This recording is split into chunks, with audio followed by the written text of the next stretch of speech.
Hello, hello. I am Coach Corey Sartori. I help female entrepreneurs achieve big goals, grow their business, and build their confidence so they can create more joy and abundance in their lives and make more money. So I'm excited to share with you today a couple tips on how to create balance in your life. But something I want to tell you before we dive in is balance comes and goes. This is something where, people always say, I want work-life balance. I want to have more balance in my life. But depending on where you are in life, depending on what's going on, your balance will happen and then it might leave and then it might come back. And so know that balance is not always there. There are moments in your life where you will have it. There are moments where you won't. I think for me right now, like that balance is something I'm really working on trying to create again. 2 months ago, I had a baby. He is 2 months old. He's absolutely wonderful. And then 2 weeks after he was born, my 5-year-old started kindergarten. I've come back to coaching. I've come back to working. And so it's really a challenge right now for me to have balance because I'm trying to maneuver all of these new things in my life. I have to feed a baby and change a baby and take care of a baby, pick my son up from school. We have to do homework. I take him to karate. And then, I run my business. And then when do I have time to spend with my husband? And so there's just a lot happening. And so right now in my life, balance is a struggle, for self-care and for taking care of myself, but it's something I know that I need to focus on and work on. So, know that there is going to be moments in your life where you are out of balance, and it is really just about your commitment to get back to it and trying things on and see what works and see what doesn't, and then, make adjustments from there. And that is really, really how you're going to find balance is you have to adjust. And so, right now I don't have the best balance, but it's something I'm working on and I'm trying to create in my life. And so some of these things I'm going to share with you today are how I am really focusing on creating balance within my life right now. And so if you are a female entrepreneur, if you are a mom, if you are just somebody that is struggling with balance, then I want to offer you some actions today to help you create more balance in your life. And no, it's not going to be perfect, and that's okay as long as we're trying and we're practicing and we're being patient with ourselves. So I've worked with a lot of clients where they do want balance. Balance is something that's really important to them. And so we focus on a lot of different things. And when we start working together, we do a lot of vision and goal work. So they can get really clear on what are their priorities and what do they want to achieve. And from, that vision, we will create those goals to help them get there. And then we plan. And planning is so powerful. And so I've helped a lot of my clients create more balance just by being aware of where their time is going and teaching them how to time block and so many things. And so it is absolutely possible for you to create balance. And so today I'm going to share with you 3 actions to help you create a little bit more balance in your life. And I challenge you to take these actions on, see if they work for you, and leave the rest. So the first thing that I think is so valuable when you want to create balance is you have to plan. I'm a planner. I try to be really planful in my life so I can have that balance. And so something I do is my husband and I, we have a shared calendar that we can go and we can write his work schedule, my work schedule. When does Lincoln have to get picked up from school? When is he going to karate? Who are watching the boys on date night? Like, we have a calendar that we write everything down on so we can really plan. And then we can also write down, okay, well, when is Jake going to yoga? When am I going to yoga? Like, when are we doing those self-care things for ourselves? And planning is so important because if you're just trying to wing it and go with the flow, you're going to feel overwhelmed. You're going to feel stressed out. So not only do I plan my personal life and have my clients plan their personal life, we also really focus on planning their business, their work life too.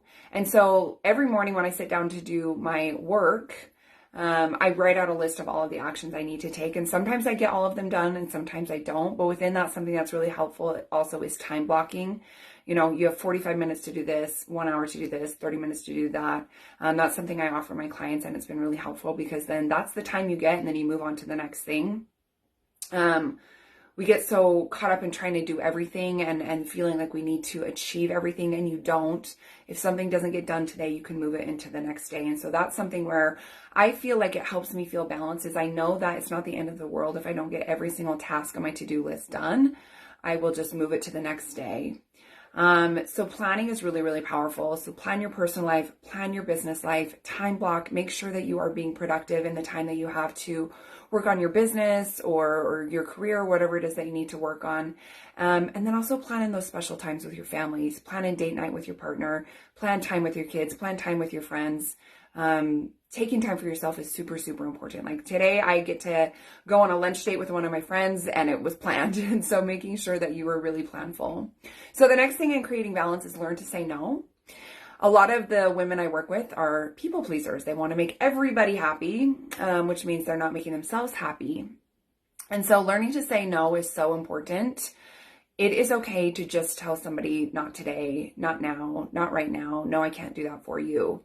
I see a lot of women that are really involved in community groups or with their church and they want to say yes to everything. It is okay to say no. People will respect the fact that you have other things going on and don't feel bad about it. I think, a lot of times people say no, like, oh, I'm disappointing somebody, but you're probably disappointing yourself more than anybody by stretching yourself too thin and not being able to do the things that you actually want. Or maybe you're stretching yourself too thin by saying yes and you're not getting time with your kids or your partner or your friends. And so learn to say no. It is okay to say no. You do not need to feel bad about it. Okay, so the last thing that I want to offer you in creating more balance in your life is delegate and ask for help. So this is something that you can do in so many areas of your life. If it's work life and you have somebody you can delegate tasks to, do it. It is so important to ask for help. And I know for some of us, I know for me, for many years, asking for help, it was so hard for me to ask for help. I was like, I can do everything. I can do it myself. I'll do it better, quicker, faster. Let me just do it. And then I was overwhelmed. I wasn't spending any time with my family. I was just go, go, go, go, go. And, learning to delegate and to trust others to do the things that, I know they're fully capable of. It might take a little bit more time on my end to train. But when I'm able to delegate those tasks, whether it's home tasks or work tasks, I'm able to have more time freedom, time for myself and time for my family. And so it's okay to delegate. Maybe that is you're hiring somebody to take care of the yard. Maybe it's you are hiring somebody to come clean your house. Maybe you're hiring a virtual assistant to help you with messaging. Whatever you need to do for your personal life or your business, I challenge you to do it. Delegate. You don't have to do everything. You can absolutely delegate some of your tasks to other people. Even with my son, like we do chores on Sunday and he's been delegated some chores so I can get other things done. And it's okay. He's 5. He needs to learn how to take care of himself. So, those are the things I want to offer you. So get really good at planning. Take time to plan every week. Sit down on Sundays, plan out your week, the actions you're going to take, personal life, professional life. And the next thing is learn to say no. Say no, it's okay. And then the last thing is delegate and ask for help. So I hope that you choose to take on some of these actions. I hope you choose to create more balance in your life and know that it's not perfect. It's not about perfection. Balance will come and go. I have 2 spots open for my one-on-one coaching program this month, and we only have about 2.5 months left on the year. So if you are serious about achieving your goals, if you want to build your business, if you really want to step into your power, I can help you. Like, I love helping women that are feeling like they're spinning their wheels, they're stuck. I love helping you move forward and uncovering the actions you need to take to really become the best version of yourself. And so I have 2 spots open for my one-on-one coaching program. If you want growth, send me a DM with the word growth to find out how I can help you. Thank you so much for being a part of my community. Thank you for being you, and I look forward to connecting soon.